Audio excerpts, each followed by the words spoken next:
Good evening.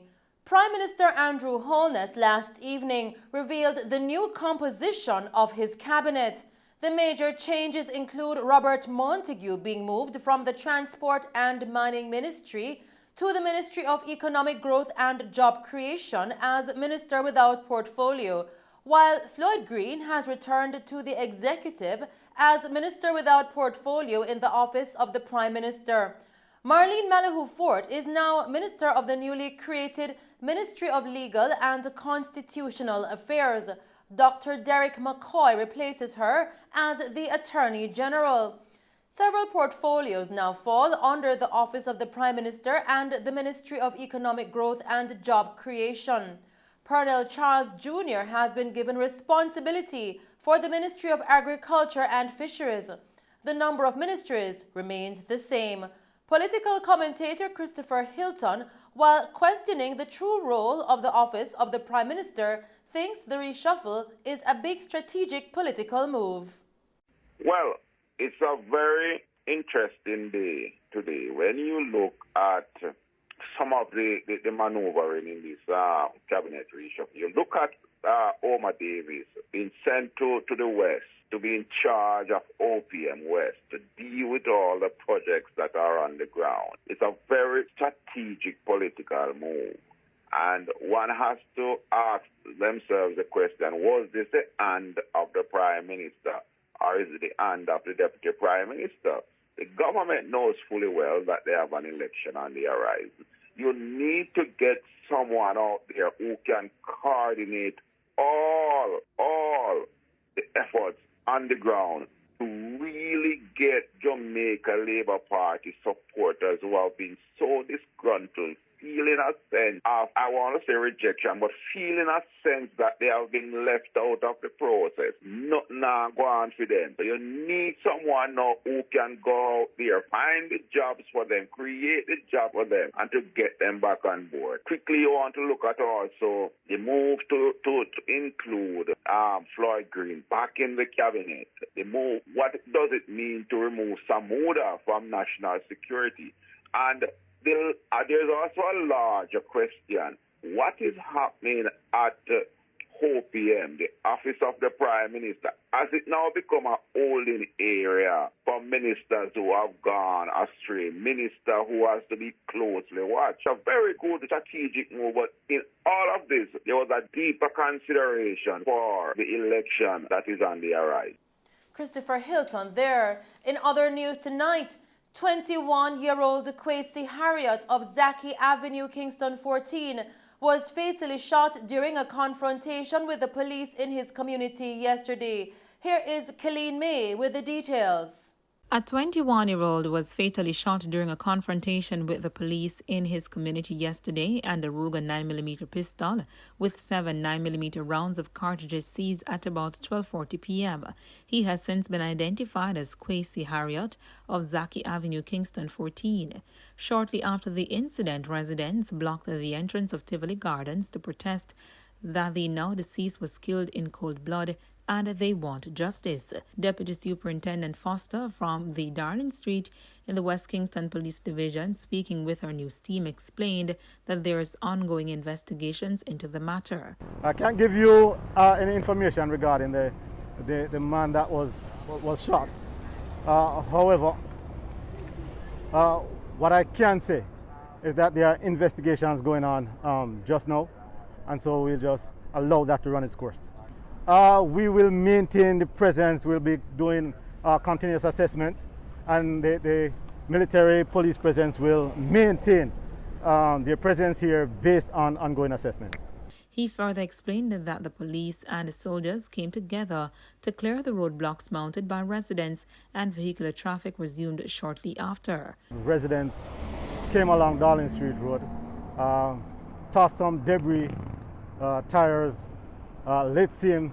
So both sides of the roadway was blocked, and then we had vehicular traffic having to divert. No one could pass up or down along this particular stretch that we're standing on just now. And so we had to call in the military, our other partners, fire brigade, and clean the roadway so that we can have vehicular traffic moving again. Actually, we were here for about half an hour. However, I must commend the coordination. The military, the police worked very well together. You can see the military still on standby to treat with any eventuality. We're going to try and keep this area as sterile as possible. But for now, the residents are back within their areas, and we are hoping that they remain there for the rest of the evening. We will bring you more on the story in subsequent newscast. Reporting for Mello TV News, I'm Colleen May. Thank you, Colleen, for that report. Still tonight, 3 men were fatally shot by armed men in Providence Heights, St. James last night. The men were all reportedly from addresses in Kingston and were killed after a deal went sour. However, the police reported that they have not yet made a full breakthrough into their identities. Reports coming into our news center are that at approximately sometime after 8:30 p.m., residents living in the Providence community heard gunshots coming from a section of the area and summoned the police.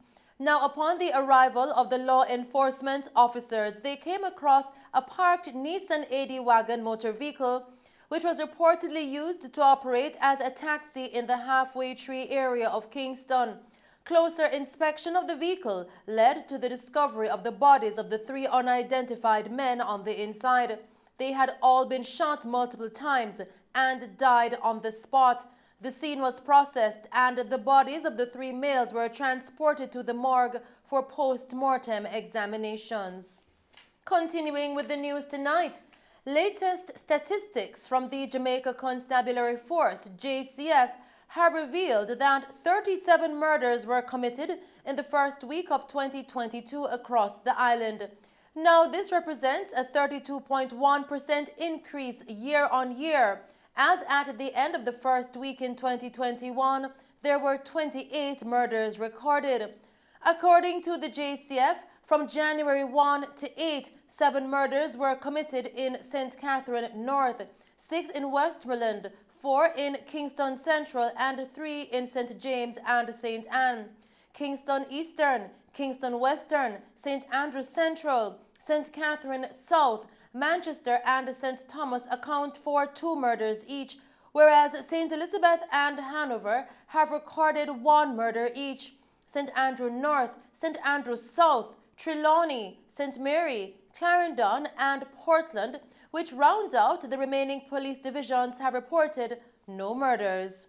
The government on Sunday declared a zone of special operations ZOSO in the Parade Gardens section of Kingston Central as they seek to curb the rising tension and ongoing killings in the area. Still tonight, Leader of the Opposition and President of the People's National Party, Mark Golding, held a press conference earlier today to address issues of national interest and security. Here is Colleen May with the details. Mark Golding, leader of the opposition and president of the People's National Party, blamed the Andrew HOLNESS-led government for not doing enough to help with the level of crime happening in the country and finding the right strategies to combat the rapid rise in COVID-19 cases. During the PNP press conference today, Mr. Golding said that instead of the Prime Minister steadying the ship, he instead announced the reshuffling of his cabinet. Unfortunately, the Prime Minister has started the year by indulging in what commentators have called emotional manipulation of the public at the first National Day of Prayer last weekend, aggressively disrespecting the media at a press conference, pushing an unnecessary and ill-advised squabble with their compound Maroons, and gaslighting the public about the opposition's position on states of emergency. Instead of steadying the ship by addressing the major challenges facing our nation, the Prime Minister has sought to deflect attention from them by announcing a reshuffle of his cabinet. Mr. Golding also said that the opposition has been calling for the use of zone of special operations for some time now to help reduce the level of lawlessness happening in the country. The government is clueless as to what to do to bring the situation of crime under control. The opposition has been calling for the use of zones of special operations to restore peace and order in violence-torn communities which are out of control. Using the police and the military in tandem together without unconstitutionally taking away the citizens' most basic rights of access to the courts by permitting extensive periods of detention without charge. Central Kingston has been under siege from gang warfare for over a year, and very little was done to stop the ongoing murders, as calls for a Zozo there from over 6 months ago were ignored. We are glad that the government has finally responded to that call, although we do question the exclusion from the Zozo area in central Kingston of 2 small adjacent communities which are integrally involved in the gang warfare there. The opposition leader calls for a balanced approach to fighting crime and violence in communities. Jamaica is drifting on a sea of lawlessness and despair. The opposition advocates for a balanced approach, using zones of special operations wherever they are needed, strengthening mechanisms like the Peace Management Initiative, which have been proven to be effective when adequately resourced, to manage and diffuse conflicts on the ground, and also by reintroducing violence prevention programs like Unite for Change to steer our youths away from badness by investing in them to become productive citizens with hope for their future and opportunities to help build our country. Opposition spokesperson on national security Peter Bunting, for his part, highlighted a report that cautioned citizens from the United States not to travel to Jamaica due to high level of crime and COVID-19 infections. Since the start of this media conference, a media report has been brought to my attention where the U.S. Department of State has advised its citizens against travel to Jamaica due to crime and COVID-19 related conditions. And a quote from that release says, "Local police lack the resources to respond effectively to serious criminal incidents." This is particularly disturbing and disappointing, as the government often boasts about the unprecedented level of spending that has taken place in the Ministry of National Security. And what we're seeing by reports such as this one this morning is that spending has been either very inefficient or mistargeted, or overall it has been ineffective in stemming our violent crime wave. Mr. Bunting explained that himself and caretaker for the Central Kingston Division have been advocating for a zone of special operations in that community for some time now. For virtually the entire 2021, the opposition, through Central Kingston caretaker Imani Duncan Price, and supported by myself and others, have been pleading with the government to declare a ZOSO in Central Kingston. The government belatedly declared one last Sunday morning. This is scores of murders and shootings later. Through our participation in the Crime Management Oversight Committee, the opposition has consistently been pointing to the focus areas that would yield better results. For example, recruiting more JCF officers at the beginning of 2021, since the force strength was more than 2,000 less, more than 2,000 fewer police officers than the approved establishment of 14,000.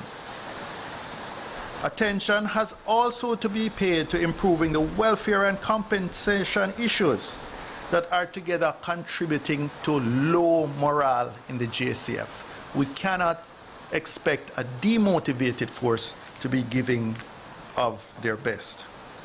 But the government has instead focused their efforts on blaming the opposition for their failures. Reporting for Mello TV News, I'm Kylene May. Thank you, Kylene, for that report. Commanding Officer of the Kingston Central Police Division, Superintendent Beresford Williams, in giving an update on the Zone of Special Operations ZOSO in the Parade Gardens community of Central Kingston, explained that so far no wanted men or weapons have been seized to date. Since the declarations, with the additional assets in the space, we have conducted several operations with a view of apprehended wanted persons in the space, persons of interest, that we have active investigations taking place on, as also to seize firearms and ammunition. To date, we have not been able to make any arrests of those wanted persons or persons of interest or seize any firearms. Just to say that today, though, we did find 2 magazines, still searching for the firearms. Superintendent Williams explained that residents are feeling much safer moving about with the presence of the security forces. In just moving around the community, there is a stark difference between the conduct and behavior of the citizens between last week and now. Last week when we were interacting with the citizens, you could feel, and the expression was that they were fearful to come out, fearful to be on the street sides. Yesterday, we note that they were so comfortable that they were on the street playing several games of football. And when you move on the different corners, we were seeing several persons just congregating and telling us thanks for the Zozo. He urged the citizens to help the police in apprehending criminals and recovering firearms. We intend that with this imposition, it was a part of our plan to increase the dialogue with the citizens, to walkthroughs and meetings.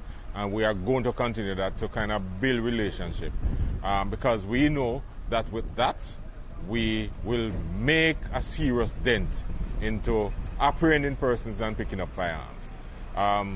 We want to implore the citizens to work with us, to tell us what they know.